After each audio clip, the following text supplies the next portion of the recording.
അമ്മേ പരിശുദ്ധമ്മേ, അമ്മേ പരിശുദ്ധമ്മേ, ദൈവമാതാവേ, കൃപാസനത്തിലൂടെ ഞങ്ങൾക്കും ഞങ്ങളുടെ ദേശത്തിനും അമ്മ മധ്യസ്ഥം തേടി തന്ന എല്ലാ അനുഗ്രഹങ്ങൾക്കും കൃപകൾക്കും ഞങ്ങളിപ്പോൾ ഹൃദയം നിറഞ്ഞ നന്ദി പറയുന്നു.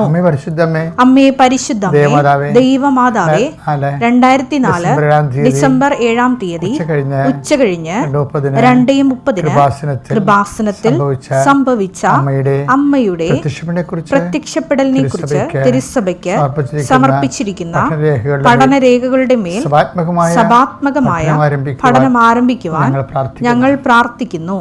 അമ്മേ പരിശുദ്ധമ്മേ, ഭൂസ്വർലോകങ്ങളുടെ രാജ്ഞിയായ അങ്ങേയ്ക്ക് ഭൗമ സംരക്ഷണത്തിനായി പ്രപഞ്ച പ്രകൃതിയെ തന്നെ തിരുസഭ പ്രതിഷ്ഠിക്കുവാൻ ഈ പ്രത്യക്ഷീകരണ വഴി ഇടയാക്കണമേ.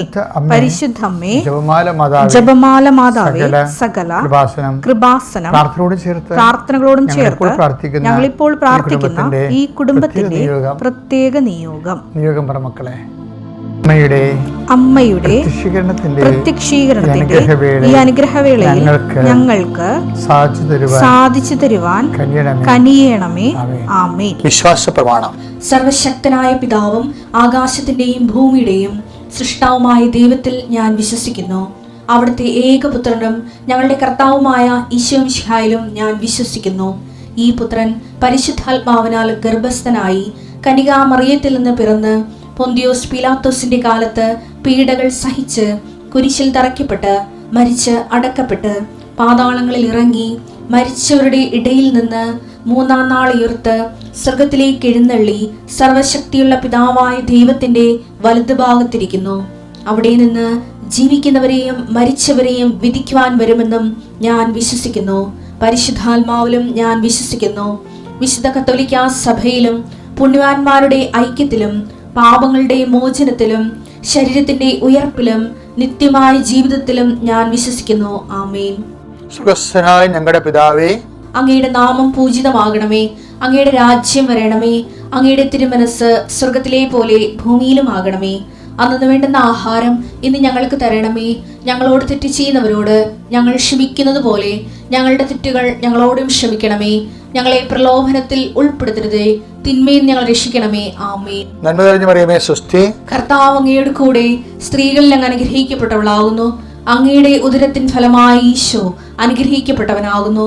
പരിശുദ്ധ മറിയമേ, തമ്പുരാന്റെ അമ്മേ, പാപികളായ ഞങ്ങൾക്ക് വേണ്ടി ഇപ്പോഴും ഞങ്ങളുടെ മരണസമയത്തും തമ്പുരാനോട് അപേക്ഷിക്കണമേ. ആമേൻ. കർത്താവേ, നിന്റെ ഉന്നതമായ നാമത്തിന് സ്വസ്ത്രം ചെയ്യണം. കർത്താവേ, നിന്റെ വിശുദ്ധ പൗരോഹിത്യത്തെ മഹത്വപ്പെടുത്തണമേ. കർത്താവേ, സഭയിലുള്ള സാന്നിധ്യം പ്രകടമാക്കണമേ. കൃപാസ്ഥാനത്താറെ ജീവനോടെ പ്രത്യക്ഷപ്പെട്ട പരിശുദ്ധ അമ്മയുടെ മാധ്യസ്ഥത്തിന് ഈ അൾത്താറയിൽ നടന്ന 10,000-കണക്കിന് ആരാധന ശക്തിയാൽ പിതാവിൻ്റെയും പുത്രൻ്റെയും പരിശുദ്ധാത്മാവിൻ്റെ നാമത്തിലെ ഞാൻ മക്കളെ ഈശോ നാമത്തെ ആശീർവദിക്കുന്നു. നിങ്ങളുടെ ഇന്നത്തെ മുഴുവൻ ഉദ്യമങ്ങളെ ഈശോ ആശീർവദിക്കട്ടെ. കർത്താവേ, ഇന്നത്തെ ഓരോരോ കാര്യങ്ങൾ ഓർക്കുമ്പോൾ, ഇന്ന് ചെയ്യേണ്ട കാര്യങ്ങൾ ഓർക്കുമ്പോൾ, ചെയ്ത് തീർക്കേണ്ട കാര്യങ്ങൾ ഓർക്കുമ്പോൾ പരിഭ്രമിക്കുന്നവരുണ്ട് ഈശോയെ. സങ്കടപ്പെടുകയും ഉത്കണ്ഠപ്പെടുകയും ആദ്യ പിടിക്കുകയും ചെയ്യുന്നവരുണ്ട് ഈശോയെ. വ്യഗ്രതയുള്ളവരുണ്ട് ഈശോയെ. അവരെയെല്ലാം അങ്ങ് സബ്സൈഡ് ചെയ്യണമെന്ന് പ്രാർത്ഥിക്കുന്നു. എൻ്റെ കർത്താവിൻ്റെ ഉന്നതമായ നാമത്തിൽ അനുഗ്രഹിക്കപ്പെടട്ടെ. നിൻ്റെ ഹൃദയത്തിലെ കട്ടിയിരിക്കണ പോലെ ഭാരമിരിക്കപ്പെടുന്നത്, ഹൃദയത്തിൽ എന്തോ വലിയ മാറാത്ത ഭാരമിരിക്കണ പോലെ ഓരോ കാര്യങ്ങളിൽ വന്നുപെട്ട സങ്കടങ്ങൾ എപ്പോഴും പേരറിയാൻ പറ്റാത്ത രീതിയിലൊരു വല്ലാത്ത ഒരു വിഷമമൊക്കെ അനുഭവിക്കുന്നുണ്ട്. അവിടെ വിഷമങ്ങൾ യേശുക്രിസ്തു നാമം നീങ്ങിപ്പോട്ടെന്ന് കൽപ്പിക്കുന്നു. കർത്താവ്, ഭവനരഹിതര്, കാലാവസ്ഥകളുടെ ഭേദങ്ങളിലുണ്ടാകുന്ന വരുമാന തകർച്ചയും ജോലിയില്ലായ്മയും ഓർത്തുകൊണ്ട് ഒരു കാർമേഘമോ ഒരു മഴവെപ്പോ ഒക്കെ കാണുമ്പോൾ പെട്ടെന്ന് വേദനിക്കുന്ന ആൾക്കാരുണ്ട്. ഈശോയെ, ഇന്ന് പണിച്ച് തീരുമല്ലോ, ഇന്ന് പണി ചെയ്ത് തീർക്കാൻ പറ്റത്തില്ലല്ലോ, ഇനി എന്ത് ചെയ്യും എന്നൊക്കെ ഓർത്തുകൊണ്ട് വല്ലാത്ത രീതിയിൽ ജീവിതവുമായിട്ട് മൽപ്പിടുത്തി നടത്തുന്നവർ, സങ്കടപ്പെടുന്നവരെ കർത്താവ് ഇന്നത്തെ ആശ്വാസം നൽകി അനുഗ്രഹിക്കട്ടെ എന്ന് പ്രാർത്ഥിക്കുന്നു. കുടുംബത്തിൽ സമാധാനം ഇല്ലാത്തവരും 4 പേരുണ്ടെങ്കിൽ 4 മനസ്സായിട്ട് പരസ്പര വിരുദ്ധമായ ചിന്തകളും ആലോചനകളും കൊണ്ട് നടന്നിട്ട് ഒന്നും ചെയ്യുകയുമില്ല, ചെയ്യിക്കത്തുമില്ല, പാകോടപടി നടക്കാത്ത കുടുംബങ്ങൾ, തങ്ങളുടെ ഓഹരി വിട്ടുകിട്ടാത്തതിൻ്റെ പേരിൽ തങ്ങളുടെ കടങ്ങൾ പരിഹരിക്കുകയും വാടക കൂടുകയും സമാധാനം ജീവിക്കാൻ പറ്റാതിരിക്കുകയും ഉള്ള വീട് തന്നെ റിപ്പയർ പോലും ചെയ്യാൻ പറ്റാത്ത രീതിയിൽ ഇരുട്ടിൽ കിടക്കുന്ന മക്കളുണ്ട്. അവരെ ഞാൻ ആശീർവദിക്കുന്നു. കർത്താവിൻ്റെ നാമത്തിൽ ഞാൻ ആശീർവദിക്കട്ടെ. കർത്താവ് ജീവിതത്തിൽ പല പല സംഭവങ്ങളും തെറ്റുകൾ സംഭവിച്ചിട്ടുണ്ട്. അതിൻ്റെ പേരിലൊക്കെ ഇന്ന് നാവക്കെടുത്ത് സംസാരിക്കാൻ പറ്റാത്ത അവസ്ഥയിൽ വീട്ടിൽ അകപ്പെട്ടു പോയവരുണ്ട്. എന്തെങ്കിലും സംഭവിച്ചു കഴിയുമ്പോൾ നിൻ്റെ പഴയ ചരിത്രം എന്നെക്കൊണ്ട് വിവരിക്കണോ എന്നൊക്കെ ചോദിച്ചുകൊണ്ട് അടിച്ചിരുത്തി കളയും. അതുകൊണ്ട് ജീവിതത്തിൽ സംസാരിക്കാൻ പറ്റാത്തവരുണ്ട്. വീട്ടിൽ ജീവിക്കുമ്പോൾ തന്നെ ഏകസ്ഥനായിട്ട് ജീവിക്കണം പോലെയും ഏകസ്ഥയായിട്ട് ജീവിക്കണം പോലെയും അന്യനായിട്ട് ജീവിക്കണം പോലും തോന്നണവരുണ്ട്. അവരുടെ മേലെല്ലാം കർത്താവിൻ്റെ കൂട്ടാരെല്ലാം നിന്നെ തള്ളിപ്പറഞ്ഞാലും ഒരു കാരണവശാലും ഞാൻ നിന്നെ തള്ളിക്കളയിലെന്ന് പറഞ്ഞ ദൈവത്തിൻ്റെ വാഗ്ദാനങ്ങളെ ആഴമായി വിശ്വസിക്കാൻ കർത്താവ് നിന്നെ സന്ധിക്കട്ടെ എന്ന് പ്രാർത്ഥിക്കുന്നു. എങ്ങനെയെങ്കിലും വിറ്റുചുട്ടി എവിടെയെങ്കിലും പോയാൽ മതി വിചാരിച്ചുകൊണ്ട് സ്വന്തം കിടപ്പാടവും അതിന് ചുറ്റുമുള്ളവരുമായിട്ടൊക്കെ ഭയങ്കര മാനസിക അകൽച്ചകൾ കാരണം വിൽക്കാനും പറ്റണില്ല, ജീവിക്കാൻ പറ്റാത്ത രീതിയിൽ വിഷമിക്കുന്ന ആൾക്കാരുണ്ട്. അവരുണ്ടാക്കി വച്ചിരിക്കുന്നതിന് ചില അബദ്ധമായ തീരുമാനങ്ങളെയും ചിന്തകളുടെയും പെരുമാറ്റത്തിനെയും കുഴപ്പം കൊണ്ട് തന്നെയാണെങ്കിൽ പോലും അവരുടെ മനസ്സിന് വിഷമങ്ങൾ ഭാരപ്പെട്ടവരെങ്ങനെ ഭാരം തളം കെട്ടി കിടക്കുന്ന പോലെ അവർ വിഷമിക്കുന്നുണ്ട്. അവരുടെ മേലെ കർത്താവ് തീരുമാനമെടുക്കാൻ, അവർക്ക് ആശ്വാസപരമായ നടപടി എടുക്കാൻ കർത്താവ് അനുഗ്രഹിക്കട്ടെ പ്രാർത്ഥിക്കുന്നു. ഭാവി ജീവിതം, ഭാവി പഠനം, ഭാവി ജോലി അങ്ങനെയുള്ള വിഷയങ്ങളിൽ വല്ലാത്ത വിഷമം അനുഭവിക്കുന്നവരും കുറേ കടങ്ങൾ കുറേ ഏജൻറ്റുമാർക്കും അല്ലാത്തവർക്കൊക്കെ കുറേ പൈസ ജോലിക്ക് വേണ്ടി കൊടുത്തു, അതെല്ലാം കൈമോശം വന്നു പോയി, ഒന്നും കിട്ടപ്പോരില്ലാതെ ഇപ്പോൾ പുതിയ ജോലിക്ക് വേണ്ടി കൊടുക്കാൻ പറഞ്ഞ് സത്യമാണെങ്കിലും കൊടുക്കാൻ കാശില്ലാത്ത അവസ്ഥയിൽ വിഷമിക്കുന്നവരുണ്ട്. ഇങ്ങനെ സന്ധിപ്പില്ലാത്ത മക്കളെ ഈ നിമിഷം കർത്താവ് കെട്ടുകളെ ഈശോ ഞാൻ അഴിച്ചു മാറ്റുന്നു. മാരകമായ വിഷമം അനുഭവിച്ച് വേദനിക്കുന്നവരെ അവരുടെ മേൽ കർത്താവിൻ്റെ കാരുണ്യം ചെയ്യാൻ വേണ്ടി പ്രാർത്ഥിക്കുന്നു. പോലീസ് വഴക്കുകൾ, അതുപോലെ ലഹരി പദാർത്ഥങ്ങളുടെ ഉപയോഗങ്ങൾ, അതിൽ നിന്ന് രക്ഷപ്പെടാൻ മാർഗമില്ലാത്ത മാനസികാവസ്ഥകളെ കർത്താവിൻ്റെ നാമം നീങ്ങിപ്പോട്ട് എന്ന് കൽപ്പിക്കുന്നു. കർത്താവിൻ്റെ ശ്രദ്ധയിലേക്ക് ഒഴുകട്ടെ. എൻ്റെ കർത്താവിൻ്റെ ഉന്നതമായ നാമത്തിൽ അനുദിന ജീവിതത്തിൽ ഉണ്ടാകുന്ന ജീവിത ഭാരങ്ങൾ, ജോലി ഭാരങ്ങൾ, അതുപോലെ തന്നെയുള്ള ഉത്തരവാദിത്വത്തിന് മേലുണ്ടാകുന്ന നമ്മുടെ മേലെ ചുമത്തുന്ന ഭാരങ്ങൾ എല്ലാ ആശ്വാസങ്ങളും യേശുക്രിസ്തു നാമത്തിൽ നീങ്ങിപ്പോകട്ടെ എന്ന് കൽപ്പിക്കുന്നു. നിത്യപിതാപുത്രനും പരിശുദ്ധാത്മാവിനെ നീക്കാമേ. എൻ്റെ മക്കളെ, പിന്നെ ഉണ്ടല്ലോ ആധ്യാത്മിക ജീവിതം ഉണ്ടല്ലോ, നമ്മളൊന്ന് അല്പം ശ്രദ്ധിച്ചാൽ മതി, ഭയങ്കര സൂപ്പറാണ്. അതിൻ്റെ അതിലെ ഘടകങ്ങൾ ഈ ദിവസങ്ങളിൽ കർത്താവിനോട് പറഞ്ഞത് ഇത്രയേ ഉള്ളൂ. ഞാൻ കുർബാനയ്ക്ക് ഇൻട്രോഡക്ഷൻ കൊടുക്കാൻ നേരത്തെ കർത്താവ് പറഞ്ഞതാണ്. എബ്രാഹത്തിൻ്റെ ജീവിതം നോക്കിയാൽ നമുക്കിതിൻ്റെ അസ്ഥിവാരം അറിയാൻ പറ്റും. ആധ്യാത്മിക ജീവിതത്തിൻ്റെ അസ്ഥിവാരം. എബ്രാഹത്തിനോട് ദൈവം എന്താ പറഞ്ഞത്? ഒന്ന്, വിട്ടുപോരുക. രണ്ടാമത്തേത് എന്താണ്? തിരിച്ചു പോകരുത്. മൂന്നാമത്തേത് എന്താണ്? എൻ്റെ മുമ്പാകെ നിൽക്കുക, വിശുദ്ധി പാലിക്കുക. അത്രേ ഉള്ളൂ. ഉൽപ്പത്തി 12:1 കർത്താവ് അബ്രാമിനോട് അരുൾ ചെയ്തു, നിന്റെ ദേശത്തെയും ബന്ധുക്കളെയും പിതൃഭവനത്തെയും വിട്ട് ഞാൻ കാണിച്ചു തരുന്ന നാട്ടിലേക്ക് പോവുക. ഇനി ഉൽപ്പത്തി 24:5-6 അപ്പോൾ ദാസൻ ചോദിച്ചു, ആ സ്ത്രീക്ക് റബേക്കയ്ക്ക് എന്നോടുകൂടെ ഈ നാട്ടിലേക്ക് പോരാൻ ഇഷ്ടമില്ലെങ്കിലോ അങ്ങ് വിട്ടുപോകുന്ന നാട്ടിലേക്ക് അങ്ങയുടെ മകനെ ഞാൻ കൊണ്ടുപോകണമോ? അബ്രാഹാം പറഞ്ഞു, എന്റെ മകനെ അങ്ങോട്ട് കൊണ്ടുപോകരുത്.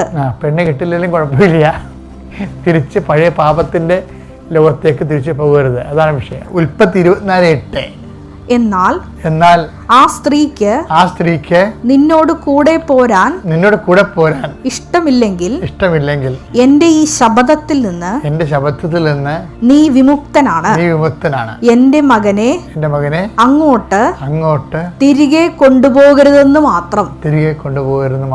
അപ്പൊ രണ്ട് കാര്യങ്ങളില്ലേ? ഒന്ന്, വിട്ടുപോരുക, ദൈവത്തെ നിരക്കാത്ത ജീവിതാവസ്ഥകളിൽ നിന്ന് വിട്ടുപോരുക. രണ്ടെന്താണ്? അത്യാവശ്യ കാര്യം വന്നത് മകന് പെണ്ണ് കാണുന്ന ഒരു കാര്യമാണേ. മകന് ജീവിത പങ്കാളിയെ എടുക്കുന്ന പ്രധാനപ്പെട്ട ഒരു കാര്യമാണ്. അപ്പോൾ ആ കാര്യത്തിൽ പോലും തിരിച്ചു പോകേണ്ട സാഹചര്യം വന്നാൽ പെണ്ണ് കെട്ടില്ലെങ്കിലും കുഴപ്പമില്ല, പക്ഷെ എന്നാലും ദൈവത്തിൽ നിന്ന് അകന്നു പോകരുത്, ദൈവവചനത്തിൽ നിന്ന് അകന്നു പോകരുത്. അതാണ് അത് നിങ്ങൾ ഓർക്കും ഇത് പാടല്ലേ? അങ്ങനെയല്ല, പാടാക്കാണ്. ഇതിന് ദൈവത്തിൻ്റെ വചനങ്ങൾ അനുസരിച്ചാണ് നമ്മൾ ജീവിക്കാൻ അത്യുത്സാഹവും ആഗ്രഹം കാണിച്ചു കഴിഞ്ഞാൽ നമുക്കൊരിക്കലും ദൈവം അങ്ങനെ ഒരു അവസ്ഥ കൊണ്ടുവരികയില്ല. ഈ പഴയ ആൾക്കാർക്ക് ഈ അവസ്ഥകൾ വരണത് എന്താണെന്നറിയാവോ? പാപത്തിലേക്ക് പോകാനുള്ള അവസ്ഥകളും അതുപോലെ തന്നെ ജീവിത ചൈതന്യം നഷ്ടപ്പെടുത്താനുള്ള അവസ്ഥകൾ ആർക്കാ വരുന്നത്?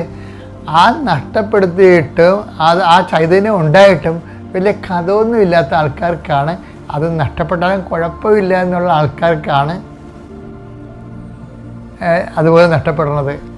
അത് നഷ്ടപ്പെട്ട എൻ്റെ ദൈവികമായ ചൈതന്യം നഷ്ടപ്പെട്ടാൽ എനിക്ക് ജീവൻ പോകണ പോലെയാണ് തോന്നുന്ന ആൾക്കാരില്ലേ, അവർക്കൊരു കുഴപ്പമില്ല.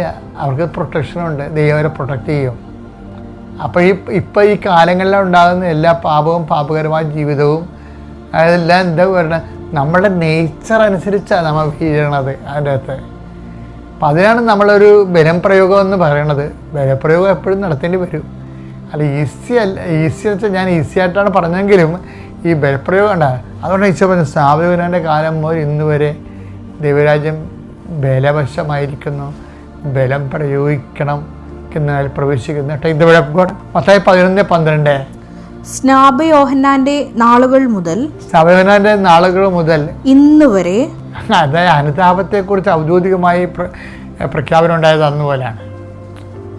പുതിയ നിയമപ്രകാരം അനുതാപത്തെക്കുറിച്ച് ഔദ്യോഗികമായി ദൈവത്തിൻ്റെ നിലപാട് പറഞ്ഞിട്ടുള്ള സ്ഥലമില്ലേ, അന്ന് മുതലാണ് ഈ ബലം പ്രയോഗം വരുന്നത്. ഇത്രയും ബലപ്രയോഗം പണ്ടില്ലായിരുന്നു, മനസ്സിലായില്ലേ? പുതിയ നിയമം ബലപ്രയോഗത്തിൻ്റെ പുസ്തകമാണ് ശരിക്കും പറഞ്ഞാൽ. പഴയ നിയമത്തിലും ബലമില്ലെന്ന് പറഞ്ഞിട്ട് കാര്യമില്ല. എബ്രാഹത്തിനോട് പറയുന്നുണ്ട്, എന്താ പറയണത്? ഇപ്പം നീ വിട്ടുപോരുക, തിരിച്ചു പോകരുത്, പിന്നെ എന്താണ്, എൻ്റെ മുമ്പാകെ തന്നെ ഉണ്ടാകണം. ഉൽപ്പത്തി 17:1.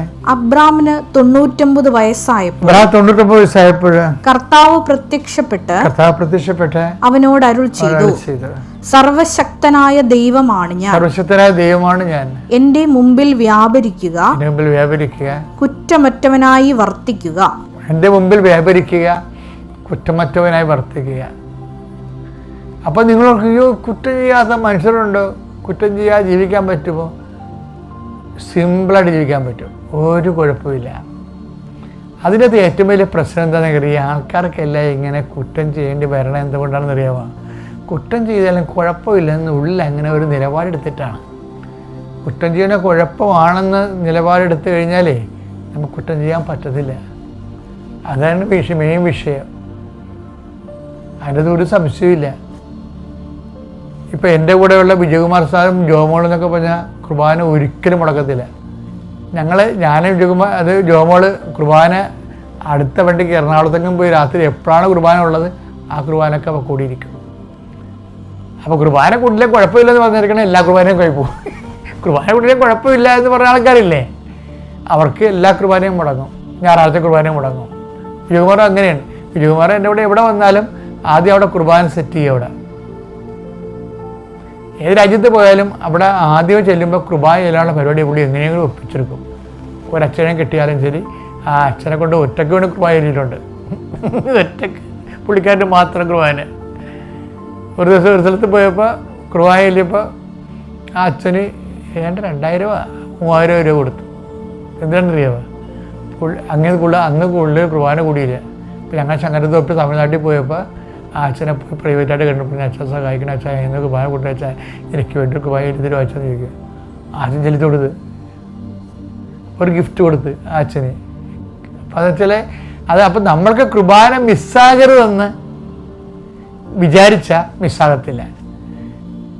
മിസ്സായാലും കുഴപ്പമില്ലെന്ന് വിചാരിച്ചാൽ മിസ്സായിക്കൊണ്ടേ ഇരിക്കും. അതുപോലെയാണ് ഈ പാപത്തിൻ്റെയും കുറ്റത്തിൻ്റെയും അവസ്ഥ. പാപം ചെയ്യരുത് എന്ന് പറഞ്ഞാൽ ചെയ്യാൻ പറ്റത്തില്ല, ചെയ്താലും കുഴപ്പമില്ല. എന്താ നമ്മൾ ദൈവം കള്ളം കാണിക്കുന്നൊക്കെ പറഞ്ഞാൽ ചില ആൾക്കാർ ലൈസൻസ് എടുക്കത്തില്ല പാപം ചെയ്യാൻ വേണ്ടി. അങ്ങനെയുള്ളവർക്ക് പാപമേ ചെയ്യത്തുള്ളവർ. അപ്പോൾ അത് സൂക്ഷിക്കുക, ശ്രദ്ധിക്കുക. എൻ്റെ പേര് എൽദോസ് എന്നാണ്. ഞാൻ അടിമാലിയിൽ നിന്ന് വരുന്നു. ഞാൻ 2022 ഇവിടെ വന്ന് ഉടമ്പടി എടുത്തത്. അതിനു മുൻപേ പലതവണ ഞാൻ ഈ വഴി ജോലി സംബന്ധമായിട്ട് ഇതിൽ കൂടെ പാസ് ചെയ്ത് പോയിട്ടുണ്ട്. പക്ഷേ കൃപാസനം എന്താണെന്നോ അല്ലെങ്കിൽ ഇവിടെ ഈ ഉടമ്പടിനെ കുറിച്ചൊന്നും എനിക്ക് അറിയത്തില്ലായിരുന്നു. ആദ്യം ഞാൻ ഒരു തവണ ഇത് പാസ് ചെയ്ത് പോയപ്പം ഇവിടെ ഒരു വലിയ ജനത്തിരക്കൊക്കെ കണ്ടു. രണ്ടാമത്തെ തവണ ഞാൻ പോയപ്പം എന്നാൽ ജസ്റ്റ് ഒന്ന് കയറിയേക്കാം, ഇവിടെ എന്താണ് എന്നൊന്ന് അറിയണം എന്നുള്ളൊരാഗ്രഹം കൊണ്ട് ഞാൻ ജസ്റ്റ് ഒന്ന് കയറി. പക്ഷേ എനിക്ക് ഇങ്ങോട്ടൊന്നും വരാൻ പറ്റിയില്ല, തിരക്ക് കാരണം. ഞാൻ അവിടെ നിന്നിട്ട് മാതാവിൻ്റെ ഒരു രൂപം ഞാൻ കണ്ടു. അതിനുശേഷം ഞാനത് വിട്ടു, കാരണം എനിക്ക് അതിനെക്കുറിച്ച് കൂടുതൽ അറിവൊന്നുമില്ലായിരുന്നു. പക്ഷേ പിന്നീട് ഒരു കുറച്ച് നാളുകൾക്ക് ശേഷം എൻ്റെ ജീവിത സാഹചര്യങ്ങൾ എന്നെ ഇവിടെ കൊണ്ട് എത്തിച്ചു. എൻ്റെ വീടിൻ്റെ അടുത്തുള്ളൊരു ചേച്ചി വഴിയാണ് ഞാൻ ഈ കൃപാസനത്തെക്കുറിച്ച് അറിയുന്നതും ഇവിടെ ഉടമ്പടി ഉണ്ട് എന്നൊക്കെ ഞാൻ അറിയുന്നതും ഞാനിവിടെ എത്തിച്ചേരുന്നതും. ഞാനിവിടെ കാലെടുത്ത് കുത്തിയ നാൾ മുതൽ ചെറുതും വലുതുമായിട്ടുള്ള ഒരുപാട് അനുഭവങ്ങൾ എനിക്കുണ്ടായി. കാരണം ഞാൻ ഒരുപാട് ആഗ്രഹിച്ചാണ് ഇവിടെ വന്നത്. ഞാൻ 2022 ഞാൻ ആദ്യമായിട്ട് ഇവിടെ വരുമ്പം നിങ്ങൾക്കെല്ലാവർക്കും അറിയാം, ഒരു ടോക്കൺ ഇവിടെ നിന്ന് തരും. അപ്പോൾ അന്നും ഞാൻ വെളുപ്പിന് വന്നു, എനിക്കൊരു ടോക്കൺ കിട്ടി. ഞാനത് കഴിഞ്ഞിട്ട് ക്ലാസ് എല്ലാം അറ്റൻഡ് ചെയ്ത് ലാസ്റ്റ് നമുക്ക് നിയോഗങ്ങൾ, ഞങ്ങളുടെ 6 നിയോഗങ്ങൾ ഇരുന്ന പേപ്പർ ഇടുമ്പോൾ നമ്മൾ അവിടെ കയറുമ്പോൾ നമുക്ക് ആ ടോക്കൺ കാണിച്ചാലേ ടോക്കൺ നമ്പർ അനുസരിച്ചിട്ടാണ് നമ്മളെ അവിടെ വിളിക്കുന്നത്. അപ്പോൾ ഞാനിതെല്ലാം മേടിച്ച് അവിടെ ചെന്ന് സ്റ്റേജിൽ കയറിയപ്പോൾ എൻ്റെ ഈ ടോക്കൺ ഇല്ലാതെ എവിടെയോ ചാടിപ്പോയി. അപ്പോൾ എന്നോട് സിസ്റ്റർ പറഞ്ഞു, ടോക്കൺ ഇല്ലാതെ നമുക്കവിടെ പറ്റത്തില്ല, ആൾക്കാരെല്ലാം ഇങ്ങനെ നിൽക്കുകയാണ്, അപ്പം മകൻ ദയവായിട്ട് സ്റ്റേജിൽ നിന്ന് വെളിയിൽ ഇറങ്ങണമെന്ന് പറഞ്ഞു. അപ്പോൾ ഞാൻ ഒത്തിരി പ്രയാസപ്പെട്ട് ഞാൻ സ്റ്റേജിന് താഴെ ഇറങ്ങി നിൽക്കുകയാണ്. അപ്പം എവിടെ നിന്നൊന്നും എനിക്കറിയില്ല, ഒരു ചേച്ചി എൻ്റെ അടുത്ത് വന്നിട്ട്, അതേ മോനെ ഇതാണ് നിൻ്റെ ടോക്കൺ എന്ന് എൻ്റെ അടുത്ത് പറഞ്ഞു. അപ്പോൾ എൻ്റെ ടോക്കൺ നമ്പർ ഏതാണെന്നോ ഇത് ചാടിപ്പോയതാണെന്നോ ഒന്നും എങ്ങനെയാ ചേച്ചിക്ക് അറിഞ്ഞു എന്ന് എനിക്കറിയത്തില്ല. എനിക്ക് ആ ടോക്കൺ തന്നു. അതെൻ്റെ നമ്പർ തന്നെയായിരുന്നു. എൻ്റെ നമ്പർ എനിക്ക് ഓർക്കുന്നത് 15 ആ ഒരു നമ്പറായിരുന്നു. ആ നമ്പർ തന്നെ എനിക്ക് കിട്ടി. ഞാൻ അത് കഴിഞ്ഞിട്ട് എൻ്റെ ഉടമ്പടി എനിക്ക് അന്ന് പൂർത്തീകരിക്കാൻ സാധിച്ചു. അതിനുശേഷം ഞാൻ ഉടമ്പടി പുതുക്കിയെങ്കിലും എനിക്ക് ഈ അവസാനം പുതുക്കിയതിന് ശേഷം എനിക്ക് സൗദിയിലേക്കും ഖത്തറിലേക്കും ഒരു 2ൻ്റെ ജോബ് ഓഫർ വന്നിരുന്നു. കാരണം നാട്ടിൽ ഒരുപാട് കടങ്ങൾ, എൻ്റെ മമ്മി 2018 ബ്രെയിൻ ട്യൂമർ വന്ന് മരിച്ചുപോയി. പിന്നെ എനിക്ക് ആകെ ഫാദറേ ഉള്ളായിരുന്നു. അപ്പം ഫാദറിൻ്റെ കുറേ കടങ്ങളും അനീത്തിയെ കെട്ടിച്ച കുറേ കടങ്ങളൊക്കെ ആയിട്ട് നാട്ടിൽ ജോലി പറ്റാതെ ഒരുപാട് ഭാരപ്പെട്ട് നിൽക്കുമായിരുന്നു. ഞങ്ങൾക്ക് സ്വന്തമായി സ്ഥലമോ വീടോ ഒന്നുമില്ല, ഞങ്ങൾ വാടകയ്ക്കായിരുന്നു. അപ്പോഴാണ് പുറത്തേക്കൊരു ജോലിയെക്കുറിച്ച് ആലോചിക്കുന്നത്. അപ്പം നമുക്ക് ആ ഒരു അവസ്ഥയിൽ നമുക്ക് യൂറോപ്പൊന്നും നോക്കാൻ പറ്റത്തില്ല. കാരണം നമുക്കെപ്പോഴും ഗൾഫ് തന്നെയാണ് നമുക്ക് പറ്റത്തുള്ളൂ. കാരണം യൂറോപ്പിലേക്ക് പോകുമ്പോഴുള്ള ആ ഒരു വലിയ എമൗണ്ട് ഒന്നും നമ്മളെ കൊണ്ട് അക്സെപ്റ്റ് ചെയ്യാൻ പറ്റാത്തതുകൊണ്ട് ഗൾഫ് തന്നെയാണ് നോക്കിയത്. അങ്ങനെ ഇരിക്കുന്ന സാഹചര്യത്തിൽ 2 ഓപ്പർച്യൂണിറ്റി വന്നു. പക്ഷേ എനിക്ക് അവർ ചോദിച്ച ക്വാളിഫിക്കേഷനും ഒന്നും ഇല്ലായിരുന്നു. ഞാൻ പക്ഷേ മാതാവിൻ്റെ കാശിരൂപമായിട്ട് ഞാൻ ആ ഇൻ്റർവ്യൂവിന് പോയി. എനിക്ക് ഖത്തറിലേക്കും കിട്ടി, സൗദിയിലേക്കും കിട്ടി. 2ഉം ഞാൻ ഇൻ്റർവ്യൂ പാസ്സായി. അതിനുശേഷം സൗദിയിലെ ഒരു 6 മാസത്തെ ഷട്ട് ഡൗൺ പ്രോജക്റ്റ് ആയിരുന്നു. അപ്പോൾ ഞാൻ അത് ചൂസ് ചെയ്തു. എന്താണെന്ന് വെച്ചാൽ വീട്ടിൽ ഫാദർ ഒറ്റയ്ക്കേ ഉള്ളൂ. അപ്പോൾ ഒരുപാട് നാളങ്ങനെ മാറി നിൽക്കാൻ പറ്റാത്തതുകൊണ്ട് ഞാൻ അതാണ് തിരഞ്ഞെടുത്തത്. പക്ഷെ പിന്നീട് എനിക്ക് ജോലി കിട്ടി, ഞാൻ പോയി കഴിഞ്ഞപ്പോൾ ഞാൻ ഉടമ്പടി ഉഴപ്പിയെന്ന് വെച്ചാൽ എനിക്ക് കറക്റ്റായിട്ട് പ്രാർത്ഥിക്കാൻ ഞാൻ മടി കാണിച്ചു. ഞാൻ കാരുണ്യ പ്രവൃത്തികളിലൊക്കെ മടി കാണിച്ചു. ഞാൻ ഉടമ്പടി ഉഴപ്പിയിരുന്നു. അതിനുശേഷം 6 മാസത്തെ പ്രോജക്റ്റ് കഴിഞ്ഞ മാർച്ചിൽ ഞാൻ നാട്ടിൽ തിരിച്ചെത്തി. അത് കഴിഞ്ഞപ്പോഴാണ് ഇതിൻ്റെ ഈ ഉടമ്പടി ഉഴപ്പുമ്പോഴുള്ളൊരു എഫക്റ്റ് അത് എത്രത്തോളം നമ്മളെ ബാധിക്കുമെന്ന് ഞാൻ മനസ്സിലാക്കിയത്. ഞാൻ നാട്ടിൽ വന്നു കഴിഞ്ഞിട്ട് വളരെ കുറച്ച് ദിവസം കഴിഞ്ഞപ്പോഴത്തേനും എൻ്റെ പപ്പ നേരത്തെ മദ്യപിക്കുമായിരുന്നു. ആൾ മദ്യപിച്ചാൽ ഭയങ്കര വയലൻ്റാണ്. പക്ഷെ ഒരു 5 വർഷം 6 വർഷമായിട്ട് മമ്മി മരിച്ചതിന് ശേഷം ആളത് നിർത്തിയിരുന്നു. പക്ഷേ ഞാൻ നാട്ടിൽ വന്നൊരു ഒരാഴ്ച കഴിഞ്ഞപ്പോഴത്തേനും ആൾ വീണ്ടും മദ്യപാനം സ്റ്റാർട്ട് ചെയ്തു. അത് ഭയങ്കര ബുദ്ധിമുട്ടായിപ്പോയി. കാരണം ടൗണിലൊക്കെ പോയി ബഹളം ഉണ്ടാക്കുന്നു. കയ്യിലുണ്ടായിരുന്ന ഒരുപാട് പൈസ കൂട്ടുകാരന്മാരൊക്കെ എടുത്തിട്ട് പോയി. ആകെ വിഷയമായി. ഞാൻ മാനസികമായിട്ട് ശരിക്കും തളർന്നു. കാരണം എന്നെ സപ്പോർട്ട് ചെയ്യാൻ ആരുമില്ല, ആകെ ഞാനും ഫാദറേ ഉള്ളൂ വീട്ടിൽ. അപ്പോൾ ഈ ഒരു അവസ്ഥയൊക്കെ കടന്നു പോയിപ്പം ഒരുപാട് ബുദ്ധിമുട്ടി. അങ്ങനെ ഇരിക്കുന്ന സാഹചര്യത്തിൽ ഈ സൗദിയിൽ നിന്ന് തന്നെ എന്നെ അടുത്ത 6 മാസത്തെ പ്രോജക്റ്റിന് തിരിച്ചു വിളിച്ചു. പക്ഷേ ഫാദർ ഇങ്ങനെ കുടിച്ച് ഭയങ്കര ബഹളമൊക്കെ ആയതുകൊണ്ട് എനിക്കൊന്നും ചെയ്യാൻ പറ്റാത്ത അവസ്ഥ. ആളെയും കൊണ്ട് ഞാനൊരു ഹോസ്പിറ്റലിൽ പോയി അവിടെ അഡ്മിറ്റ് ചെയ്തു, ഡി അഡിക്ഷൻ്റെ. ഈ സമയത്ത് സൗദിയിലേക്കുള്ള പ്രോസസ്സൊക്കെ ചെയ്യണമായിരുന്നു. പക്ഷെ അത് ഡിലേ ആയതുകൊണ്ട് അവർ പറഞ്ഞു ഇനി വരണ്ട, വിസ ക്യാൻസലായി എന്ന് പറഞ്ഞു. അപ്പം ഫാദറിനെ ഹോസ്പിറ്റലിൽ കൊണ്ടുപോയെങ്കിലും ഒരു 10 ദിവസത്തിന് ശേഷം ആൾ വീണ്ടും പഴയതുപോലെ തന്നെ മദ്യപാനം തുടങ്ങി. എൻ്റെ സൗദി വിസയും ക്യാൻസലായി. എന്ത് ചെയ്യണമെന്നിരിക്കുന്ന അറിയാത്ത സമയത്താണ് അന്നേരം ഉടമ്പടി പത്രവും കാശുരൂപവും ഒക്കെ വീട്ടിലുണ്ട്, പക്ഷേ ഞാൻ ഒന്നും കറക്റ്റായിട്ട് ചെയ്യുന്നില്ലായിരുന്നു. അന്നേരമാണ് ഞാൻ അതിലേക്ക് തിരിഞ്ഞു നോക്കിയത്. ഞാൻ അടുത്ത ദിവസം തന്നെ ഞാൻ ഇവിടെ വന്നു. ഞാൻ എൻ്റെ ഇത്രയും തെറ്റുകൾ ഏറ്റുപറഞ്ഞ് ഞാൻ എൻ്റെ ഉടമ്പടി പുതുക്കി. അത് കഴിഞ്ഞിട്ട് ഒത്തിരി സങ്കടങ്ങൾ മാതാവിൻ്റെ അടുത്ത് പറഞ്ഞു. 2 ദിവസത്തിന് ശേഷം സൗദിയിൽ എനിക്ക് കുറച്ച് നാൾ മാത്രം പരിചയമുള്ള എൻ്റെ കൂടെ വർക്ക് ചെയ്ത സുഹൃത്ത് എന്നെ അബുദാബിയിലെ നാഷണൽ ഓയിൽ കമ്പനിയുടെ അഡ്നോക്ക് എന്ന് പറയും, UAE-ലാണ്, അവിടുത്തെ ഗവൺമെൻറ്റിൻ്റെ അണ്ടറിലുള്ള കമ്പനിയിലേക്ക് കുറേ നാൾ മുന്നേ അവിടെ വർക്ക് ചെയ്തതാണ് ഒരു പ്രൊജക്റ്റിൽ. എൻ്റെ CV അങ്ങോട്ട് കൊടുക്കാമെന്ന് പറഞ്ഞു. ഞാനുമായിട്ട് പേഴ്സണലായിട്ട് ഒരു വ്യക്തിപരമായ ബന്ധമില്ലാത്ത ആളാണ്. ഞാൻ അങ്ങോട്ട് ചോദിച്ചിട്ടുമില്ല. പക്ഷേ ഞാനിവിടെ ഉടമ്പടി പുതുക്കി ഞാൻ ഉടമ്പടിയിൽ വെച്ച് പ്രാർത്ഥിച്ചതിൻ്റെ ഫലമായിട്ട് എൻ്റെ CV അവർക്ക് അവിടുത്തെ ഒരു HSC ഡെപ്യൂട്ടി മാനേജറുണ്ട്, പുള്ളി മലയാളിയാണ്. അപ്പോൾ പുള്ളിക്ക് അത് ഫോർവേഡ് ചെയ്ത് കൊടുത്തു. അപ്പോൾ പുള്ളി ഒരുപാട് തടസ്സങ്ങൾ പറഞ്ഞു. കാരണം എക്സ്പീരിയൻസ് കുറഞ്ഞ ആളാണ്, പിന്നെ എനിക്ക് നേരിട്ട് പരിചയമോ കാര്യങ്ങളൊന്നുമില്ല, ഞാൻ എങ്ങനെ ആളെ മുകളിലേക്ക് റെഫർ ചെയ്യും എന്നൊക്കെ എൻ്റെ സുഹൃത്തിനോട് ഒരുപാട് തടസ്സങ്ങൾ പറഞ്ഞു. എന്നാലും അപ്പോൾ എൻ്റെ CV ഞാൻ കൊടുത്തതിന് ശേഷം ഞാൻ നിരന്തരം പ്രാർത്ഥിക്കുകയാണ്, ഞാൻ ഉടമ്പടി പ്രാർത്ഥന ചെയ്തുകൊണ്ടിരിക്കുകയാണ്. പക്ഷേ ആളത് കോർപ്പറേറ്റ് ഓഫീസിലേക്ക് അയച്ചു. അവിടെ നിന്ന് എനിക്ക് ഇൻ്റർവ്യൂവിൻ്റെ കൺഫർമേഷൻ മെയിൽ വന്നു. എന്നെ ആദ്യം ഇൻ്റർവ്യൂ ചെയ്തത് നമ്മുടെ കമ്പനിയുടെ 2 എഞ്ചിനീയർമാർ എന്നെ ഇൻ്റർവ്യൂ ചെയ്തു.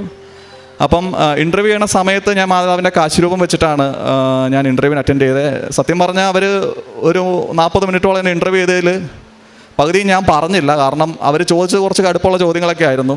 അപ്പോൾ എനിക്ക് പറയാനും പറ്റിയില്ല, ഞാൻ തോറ്റു എന്നാണ് വിചാരിച്ചുകൊണ്ടിരുന്നത്. പക്ഷേ അവിടെ മാതാവ് ഇടപെട്ട് ആദ്യത്തെ ലെവൽ ഇൻ്റർവ്യൂ എനിക്ക് ക്ലിയറായി കിട്ടി. പിന്നെ ആയിരുന്നു ഏറ്റവും വലിയൊരു കടമ്പ എന്ന് പറയുന്നത്, അത് ഡയറക്റ്റ് ക്ലയൻറ്റിൻ്റെ ഇൻ്റർവ്യൂ ആയിരുന്നു.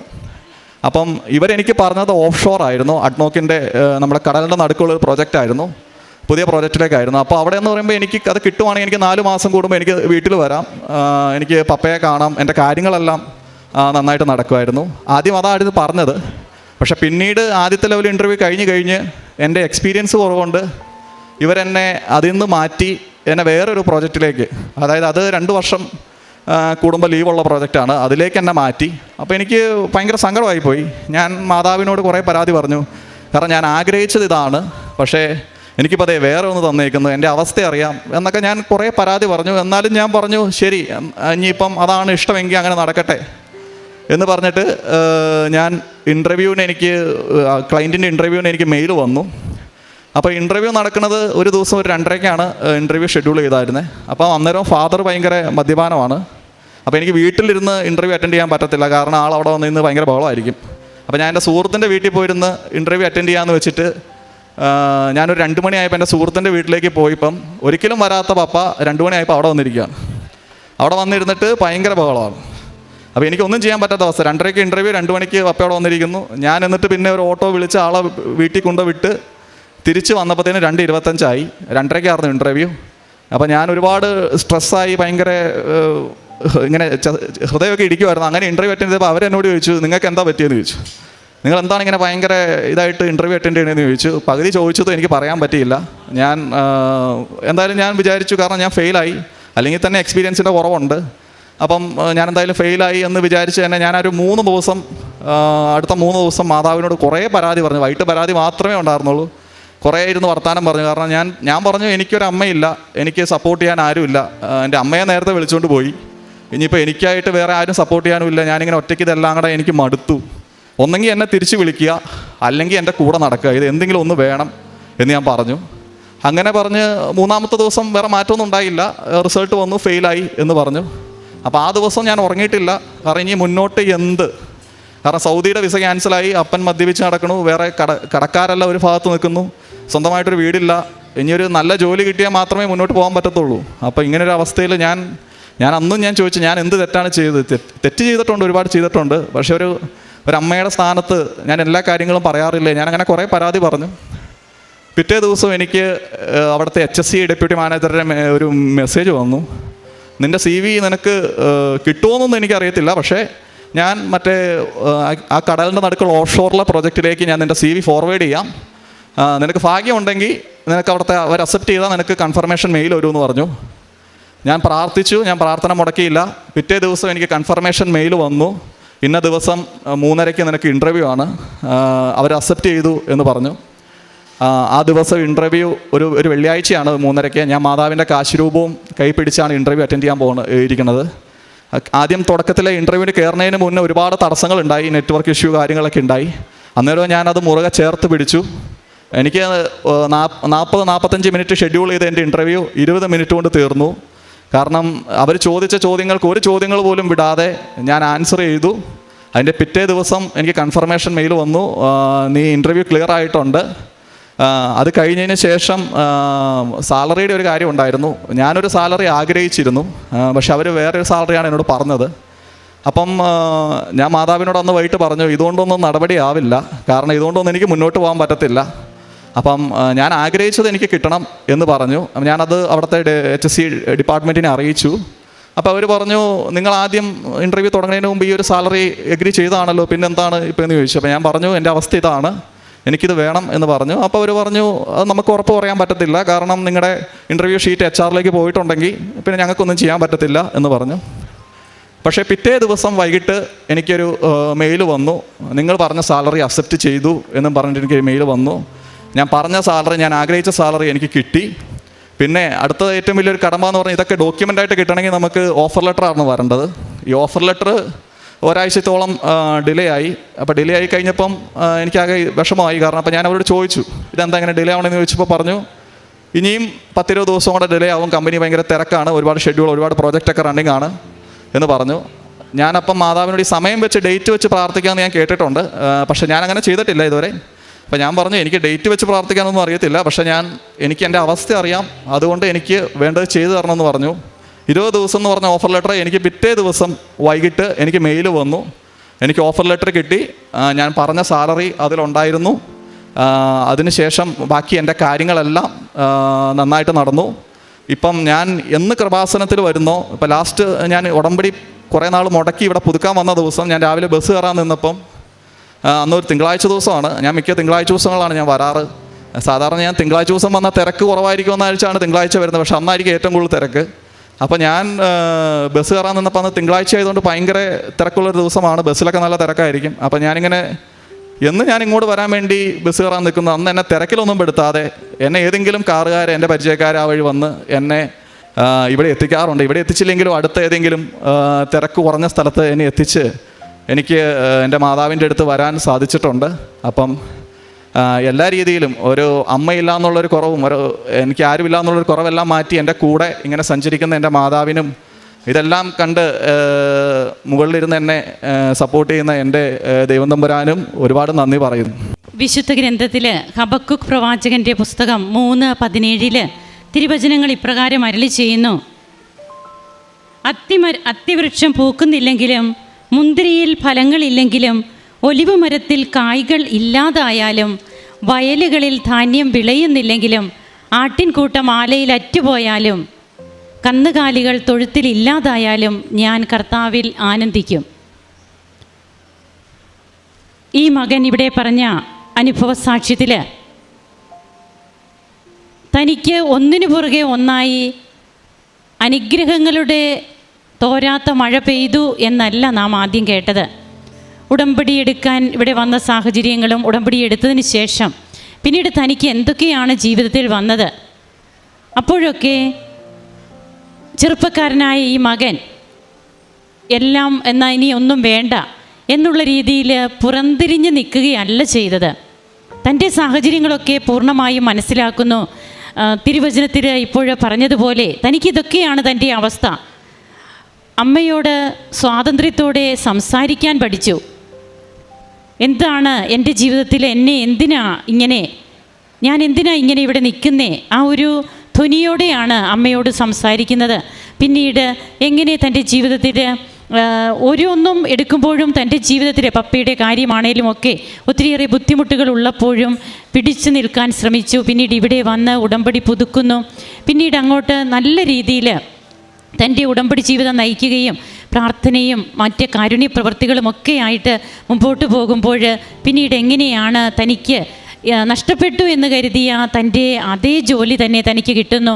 അതും സാലറിയൊക്കെ പിന്നീട് ഏറ്റവും നല്ല രീതിയിൽ അമ്മയുടെ മധ്യസ്ഥതയിലൂടെ ലഭിക്കുകയാണ്. അങ്ങനെ ഇന്ന് വളരെ ചാരിതാർത്ഥ്യത്തോടെ എന്ന് തന്നെ പറയാം ഇവിടെ വന്ന് നിന്ന് അമ്മയുടെ മുൻപിൽ തൻ്റെ അനുഭവം ഈശോയെ മഹത്വപ്പെടുത്തിക്കൊണ്ട് അമ്മയെ വണങ്ങി ഈ മകൻ പറയുമ്പോൾ തീർച്ചയായും സ്വർഗം സന്തോഷിക്കും. നമ്മുടെ ഉടമ്പടി ജീവിതത്തിൽ നാം ഇങ്ങനെ ജീവിച്ച് നാം ഇവിടെ വന്ന് സാക്ഷ്യം പറയണം. അതിന് ഒത്തിരിയേറെ ബുദ്ധിമുട്ടുകളുണ്ട്. അല്ലാതെ എല്ലാം പൂ വിരിച്ച മെത്ത പോലെ ആയിരിക്കില്ല എന്ന് നമുക്ക് അത് നാം മനസ്സിലാക്കണം. അങ്ങനെ ഉടമ്പടിയിലൂടെ ലഭിച്ച കൃപകൾക്ക് ഈ മകനോടൊപ്പം നമുക്കും കരങ്ങളടിച്ച് ഈശോയ്ക്കും അമ്മയ്ക്കും നന്ദി പറയാം. യേശുവേ നന്ദി, യേശുവേ സ്തുതി, യേശുവേ ആരാധന.